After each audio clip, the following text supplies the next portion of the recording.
Malkajgiri TRS Lok Sabha అభ్యర్థి రాజశేఖర్ రెడ్డి ఎన్నికల ప్రచారంలో దూసుకుపోతున్నారు. టీఆర్ఎస్ చేపట్టిన సంక్షేమ కార్యక్రమాలే తనను గెలిపిస్తాయన్నారు. రాజశేఖర్ రెడ్డితో మా ప్రతినిధి రాకేష్ ఫేస్ టు ఫేస్.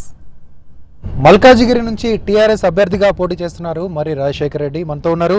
చెప్పండి, స్టేట్లోనే పెద్ద కాన్స్టిట్యున్సీ, అంతకుమించి ఇంట్రెస్టింగ్గా కూడా మారింది. ఎందుకంటే రేవంత్ రెడ్డి కూడా ఇక్కడ నుంచి పోటీ చేస్తున్నారు, వినూత్న ప్రచారం చేస్తున్నారు, రోజు సెల్ఫీలు దిగుతున్నారు, మార్నింగ్ వాకర్స్తో మాట్లాడుతున్నారు.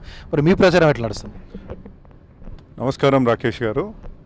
మా ప్రచారం కూడా అద్భుతంగా జరుగుతుంది. ఎందుకంటే మాకు 7 ఎమ్మెల్యేల సహకారంతో, అలాగే మాకు ఉన్న అందరు కార్పొరేటర్లు, అంటే ఎంతమంది అయితే కార్పొరేటర్లు ఉన్నారో అందరి కార్పొరేటర్ల సహకారంతో, అలాగే సర్పంచుల సహకారంతో, మా పార్టీ యంత్రాంగంతో మా యొక్క వ్యవస్థ చాలా బాగా నడుస్తుంది. రోజు పాదయాత్రలు జరుపుతున్నారు మా కార్యకర్తలు, ఇంటింటికి వెళ్ళి ప్రచారం చేయడం జరుగుతుంది.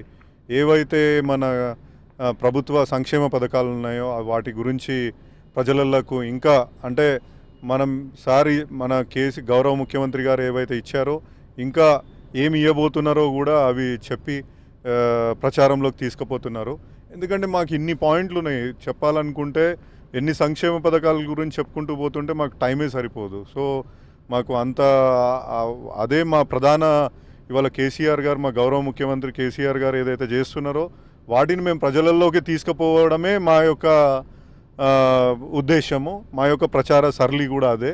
మేము అవి చేస్తే అంటే 90% సెటప్ ఉంది, ఇంకా మేము ఇవి చేసినాం అనుకోండి ఆ 10% కూడా కవర్ అయిపోద్ది మాకు.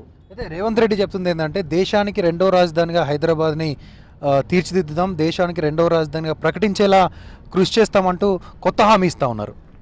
ఇవాళ దేశానికి 2వ రాజధానియా కాదా అనేది ముఖ్యం కాదండి.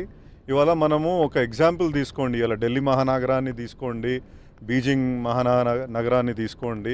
ఏ విధంగా అయితే పొల్యూషన్ కోరల్లో ఉండి ట్రాఫిక్ సమస్యలతోటి సతమతం అవుతున్నాయో, ఫస్ట్ మనం డెవలప్మెంట్గా ఆ విధంగా అడ్రస్ చేసుకుంటూ పోతే మనకు చాలా అద్భుతంగా ఉంటుంది. ఎందుకంటే ఇవాళ మన ప్రభుత్వం SRDP అనే స్ట్రాటజిక్ రోడ్ డెవలప్మెంట్ ప్రోగ్రామ్ అనేది పెట్టుకొని రోడ్లని, మన ఫ్లైఓవర్స్ కానీ రోడ్లను వెడల్పు చేయడం కార్యక్రమం కానీ, మనకు అడిషనల్గా అంటే RRR రోడ్, మనకి ఇప్పుడు ఔటర్ రింగ్ రోడ్కి ఇంకో ఔటర్ రింగ్ రోడ్ నిర్మించుకోవడం కానీ, ఇలాంటి ఎన్నో పథకాల ద్వారా అంటే ట్రాఫిక్ డీకంజెషన్ ఫస్ట్ చేసుకొని పొల్యూషన్ తగ్గించి, ఎందుకంటే ఒక రోజు వచ్చి అరే ఈరోజు నేను ఇక్కడ మాస్క్ పెట్టుకొని పోవాలి లేకపోతే ఆక్సిజన్ సిలిండర్ పెట్టుకొని పోవాలా అనేది ఉండకుండా మన మహానగరాన్ని ఫస్ట్ తీర్చిదిద్దుకుంటే వాటంతటికి అవే వచ్చేస్తాయండి. మనకు దేశ 2వ రాజధాని ఎందుకు, మొదటి రాజధాని వచ్చేస్తుంది.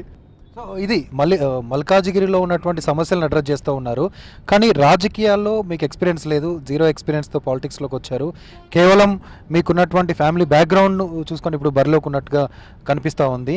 ఎంతవరకు టీఆర్ఎస్ పార్టీలో ఉన్నటువంటి సీనియర్లతో సహకారం అందుతుంది? పూర్తిగా అందరి మీద డిపెండ్ అవ్వడం మీద, లేకపోతే సొంతంగా స్ట్రాటజీ కూడా పెట్టుకున్నారేమన్నా? సార్, మాది బేసికల్లీ ఫస్ట్ టీఆర్ఎస్ పార్టీ అంటే డిసిప్లిన్ పార్టీ అండి. ఇందులో చాలా డిసిప్లిన్ ఉంటుంది. ఇవాళ ఇంకోటి ఏంటంటే ఇన్ఎక్స్పీరియన్స్ నాకు ఉండొచ్చు, బట్ ఇవాళ మా ఎమ్మెల్యేలను చూడండి, మీకు మా సర్పంచ్లను చూడండి, ఒక్కొక్కరికి కొన్ని ఇయర్స్ ఎక్స్పీరియన్స్ ఉంది. వాళ్ళు ఆ ఎక్స్పీరియన్స్ తోటి వాళ్ళు చేసిన అభివృద్ధి పనులు, అలాగే మా గౌరవ ముఖ్యమంత్రి గారు చేసే అభివృద్ధి పనులను చూసి మాకు తప్పకుండా ఆ ఇన్ఎక్స్పీరియన్స్ అనేది అసలు కౌంటే రాదని నేను భావిస్తున్నాను. Thank you. ఇది మొత్తంగా నేను లోకల్, ప్రతి సమస్య పైన నాకు అవగాహన ఉంది, ప్రశ్నించే వాళ్ళు అవసరం లేదు, రామరాజ్యం లాంటి పరిపాలన నడుస్తున్నప్పుడు ప్రశ్నించే వాళ్ళు అవసరం లేదు, ఇక పబ్లిసిటీ ఇన్నోవేటివ్గా చేయాల్సిన అవసరం లేదు, ప్రజాసేవను గుర్తిస్తారు. మొదటి నుంచి తన కుటుంబానికి కానీ తనకున్నటువంటి క్లీన్ ఇమేజ్ ఖచ్చితంగా గెలిపిస్తుంది. టీఆర్ఎస్కి 16 సీట్లు ఇస్తే 2వ రాజధాని కాదు, దేశానికి అవసరమైతే మొదటి రాజధాని లాంటి ప్రాధాన్యత తీసుకొచ్చేటువంటి అంశం ఉంటుంది. ఫెడరల్ ఫ్రంట్ హెడ్ క్వార్టర్స్గా హైదరాబాద్